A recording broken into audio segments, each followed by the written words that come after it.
જય માતાજી મિત્રો, હું છું નીલ સુડાસમા અને તમે જોઈ રહ્યા છો મારો બીજો બ્લોગ. તો આ બ્લોગમાં કાંઈ એટલું બધું ખાસ નથી, અમુક થોડીક વાતો છે જે મેં નોટ કરી છે એ હું તમને આજે કહીશ.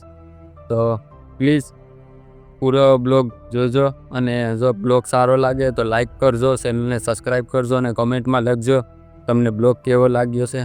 તો ચાલો આપણે સારું કરીએ. ક્યારે એવું લાગ્યું છે કે તમે બધું આપો છો છતાં કંઈ આગળ વધી નથી રહ્યું?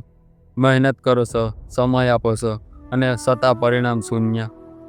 આ બ્લોગ એવા દરેક વ્યક્તિ માટે છે જે અંદરથી થાકી ગયા છે પણ બહારથી હજુ પણ સ્ટ્રોંગ છે.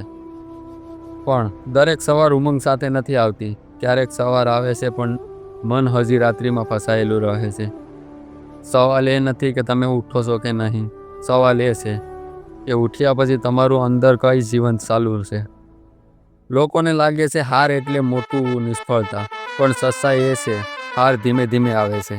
જ્યારે મહેનતની કદર ન થાય, નજીકના લોકો પણ વિશ્વાસ ન કરે અને તમે પોતાને પૂછો શું હું ખોટી દિશામાં છું, અહીં જ માણસ તૂટવા લાગે છે. અને હું પણ એ જ જગ્યા પર હતો, બસ એક નિર્ણય દૂર, હાર માનવાનો. ક્યારેક જિંદગી તમને લડવા માટે નથી કહેતી, ક્યારેક એ તમને બેસીને સાંભળવા માટે કહે છે. આ શાંતિમાં મને એક વાત સમજાઈ, હું હારતો નહોતો, હું બસ બીજાની સ્પીડ સાથે પોતાની પ્રોગ્રેસ સરખાવતો હતો.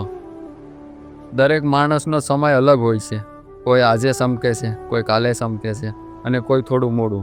પણ સમસ્યા એ નથી, સમસ્યા એ છે કે આપણે મોડા થવાનું પાપ માની લઈએ છીએ અને એ જ વિચારો આપણને આપણી જિંદગીમાં બહાર કરી દે છે. આજે પણ સૂર્ય ડૂબે છે પણ કોઈ એને હાર માને છે નહીં, કારણ કે તે જાણે છે કાલે ફરી ઉગવાનું છે. તમારી જિંદગી પણ એ જ છે. અને મિત્રો, બસ એન્ડમાં તો હું એટલું જ કહી, તો તમને આ બ્લોગ સારો લાગ્યો હોય તો લાઈક કરજો અને આ વાત સાચી હોય તો કમેન્ટમાં લખજો તમને આ બ્લોગ કેવો લાગ્યો છે. અને હા, ચેનલને સબસ્ક્રાઈબ કરવાનું નહીં ભૂલતા મિત્રો, કેમ કે હજી આપણો સમય બહુ લાંબો જવાનો છે.